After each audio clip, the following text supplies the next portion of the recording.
Assalamualaikum warahmatullahi wabarakatuh. Perkenalkan, kami kelompok 3 dari calon guru penggerak Angkatan 8 yang terdiri dari Cecep Suryana SPD, Elis Fahria SPD, Hendra Sudirman SPD, dan Yudah Ardiansa SPD. Kali ini kami akan memaparkan tugas ruang kolaborasi modul 2.1 2.1.A.5. Skenario pembelajaran di SD. Pak Dermawan adalah guru sekolah dasar. Minggu depan ia akan mengajar murid-muridnya materi tentang cara kerja salah satu sistem organ tubuh manusia, yaitu sistem organ pencernaan. Saat merencanakan pembelajaran, Pak Dermawan mempersiapkan beberapa sumber belajar yang menurutnya akan membantu murid-muridnya belajar sesuai dengan kebutuhannya. Sumber daya belajar yang ia siapkan diantaranya adalah 1. Sebuah poster diagram yang menunjukkan bagian-bagian organ pencernaan yang dipinjam dari perpustakaan. 2. Berbagai bacaan yang memuat pembahasan tentang bagaimana organ pencernaan bekerja dari beberapa sumber.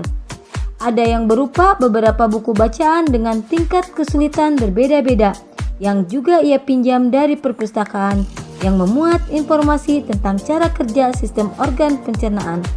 Artikel yang ia ambil dari majalah anak, kebetulan ada pembahasan tentang sistem pencernaan dengan bahasa yang lebih sederhana. Komik Science, milik salah satu muridnya. Di minggu sebelumnya, ia sudah menanyakan pada murid-muridnya apakah ada yang memiliki sumber belajar yang berhubungan dengan sistem organ pencernaan. Kebetulan, ada satu muridnya yang memiliki komik Science dan diminta untuk membawanya ke sekolah. 3. Di kelas Pak Dermawan tidak ada komputer, tetapi Pak Dermawan tetap mencoba mengunduh lewat handphonenya sebuah video singkat yang menjelaskan tentang bagaimana organ pencernaan bekerja. Video ini kemudian ia tonton sebelumnya untuk memastikan isinya sesuai dan cocok dengan apa yang ia ingin anak-anak pahami. Dan kemudian ia simpan di handphonenya tersebut. Rencananya, ia hanya akan menunjukkan video itu melalui handphone jika ada murid tertentu yang masih membutuhkan bantuan lebih. Pak Dermawan juga membuat kartu-kartu pertanyaan yang dapat digunakan untuk membantu murid mengkonstruksi sendiri pemahaman mereka tentang cara kerja sistem organ pencernaan dengan menjawab pertanyaan.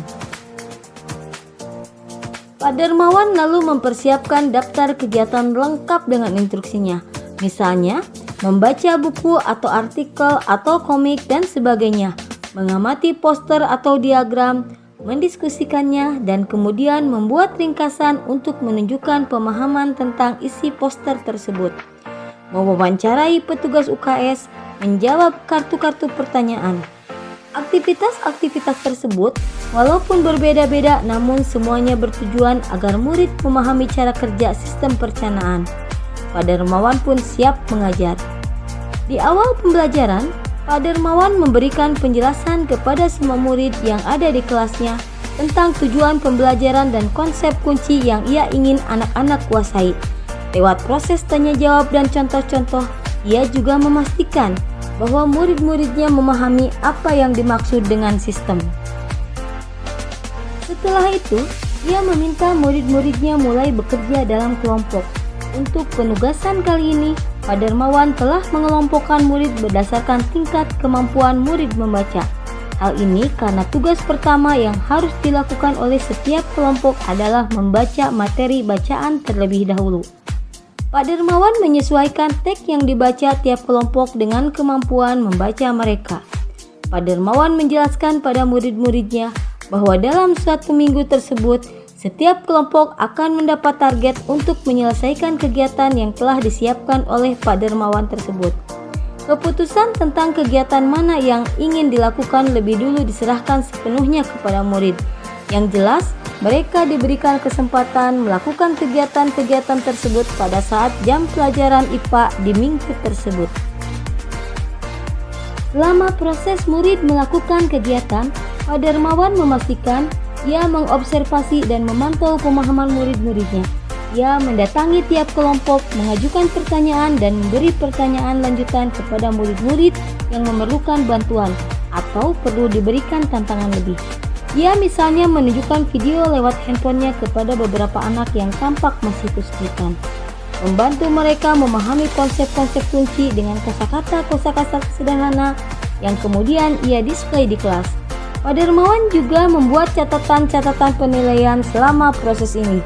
Setiap jawaban murid, pertanyaan murid, ia perhatikan. Ia gunakan informasi ini untuk menyesuaikan tingkat bantuan yang ia berikan pada murid. Pak Dermawan kemudian melakukan penilaian untuk mengetahui sejauh mana murid-muridnya memahami materi tersebut. Ia kemudian membuat penilaian berjenjang atau tier assessment. Untuk murid-murid yang kemampuannya kurang, ia menugaskan mereka untuk menjelaskan alur pencernaan dalam sebuah diagram alur sederhana yang dilengkapi penjelasan singkat dengan menggunakan kosakata sederhana sesuai dengan yang telah mereka pelajari dan bahkan telah didisplay di kelas. Untuk murid-murid yang kemampuannya sedang, ia meminta mereka membuat sebuah cerita narasi tentang alur pencernaan dengan kosakata yang lebih bervariasi. Untuk murid-murid yang kemampuannya tinggi, ia meminta mereka membuat cerita kreatif dari perspektif seorang makanan yang menarasikan alur pencernaan. Melalui tugas ini, penyusunan kalimat dan pemilihan kosakata yang digunakan tentunya sudah lebih fluid. Apa kebutuhan belajar murid yang berusaha dipenuhi oleh guru tersebut? Kebutuhan belajar murid yang berusaha dipenuhi oleh guru tersebut adalah 1. Kesiapan belajar, 2. Minat belajar, dan 3. Profil belajar. 1. Kesiapan belajar. Pak Dermawan memberikan penjelasan kepada semua murid yang ada di kelasnya tentang tujuan pembelajaran dan konsep kunci yang ia ingin anak-anak kuasai. Lewat proses tanya jawab dan contoh-contoh, ia juga memastikan bahwa murid-muridnya memahami apa yang dimaksud dengan sistem. Pak Dermawan telah mengelompokkan murid berdasarkan tingkat kemampuan murid membaca. 2. Minat belajar. Siswa lebih menyukai pembelajaran dengan menggunakan media visual seperti buku, poster, artikel, dan komik. Profil belajar. Pak Dermawan menyiapkan sumber daya belajar, diantaranya adalah sebuah poster diagram yang menunjukkan bagian-bagian organ pencernaan yang dipinjam dari perpustakaan. Berbagai bacaan yang memuat pembahasan tentang bagaimana organ pencernaan bekerja dari beberapa sumber. Ada yang berupa sumber bacaan dengan tingkat kesulitan berbeda-beda yang juga ia pinjam dari perpustakaan yang memuat informasi tentang cara kerja sistem organ pencernaan. Artikel yang ia ambil dari majalah anak, kebetulan ada pembahasan tentang sistem pencernaan dengan bahasa yang lebih sederhana. Komik Science milik salah satu muridnya. Di minggu sebelumnya, ia sudah menanyakan pada murid-muridnya apakah ada yang memiliki sumber belajar yang berhubungan dengan sistem organ pencernaan. Kebetulan ada satu muridnya yang memiliki komik Science dan diminta untuk membawanya ke sekolah. Bagaimana cara guru tersebut menentukan kebutuhan belajar muridnya? Melihat tujuan pembelajaran dan konsep kunci yang ingin dikuasai oleh murid. Menentukan pemetaan kebutuhan murid berdasarkan 3 aspek, yaitu kesiapan belajar, minat belajar, dan profil belajar. Melalui pengamatan dan wawancara dan apersepsi. Merencanakan pembelajaran dengan mempersiapkan beberapa sumber belajar yang menurutnya akan membantu murid-muridnya belajar sesuai dengan kebutuhannya. Dan yang terakhir, menentukan strategi pembelajaran, yaitu diferensiasi konten, diferensiasi proses, dan diferensiasi produk. Strategi pembelajaran berdiferensiasi apa yang digunakan? Strategi pembelajaran yang digunakan yaitu 1. Diferensiasi konten. Buku bacaan, poster, diagram, kartu-kartu pertanyaan, dan video tentang sistem organ pencernaan manusia. 2. Diferensiasi proses.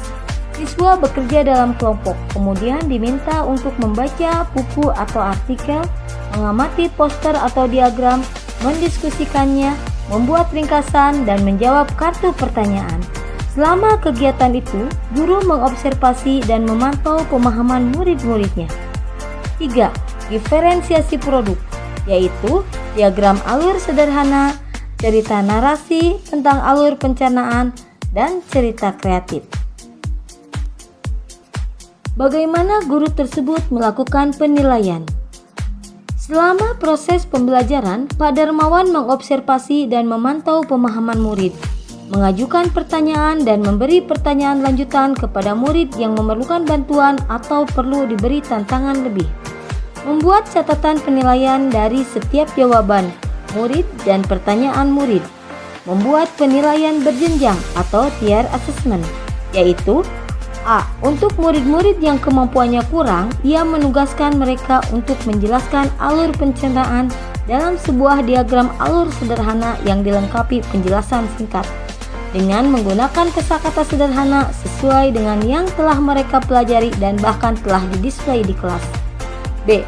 Untuk murid-murid yang kemampuannya sedang, ia meminta mereka membuat cerita narasi tentang alur pencernaan dengan kata-kata yang lebih bervariasi. C. Untuk murid-murid yang kemampuannya tinggi, ia meminta mereka membuat sebuah cerita kreatif dari perspektif seorang makanan yang menarasikan alur pencernaan melalui tugas ini. Penyusunan kalimat dan pemilihan kosakata yang digunakan tentunya jauh lebih sulit. Demikian pemaparan yang dapat kami sampaikan dari kelompok 3. Terima kasih, salam guru penggerak.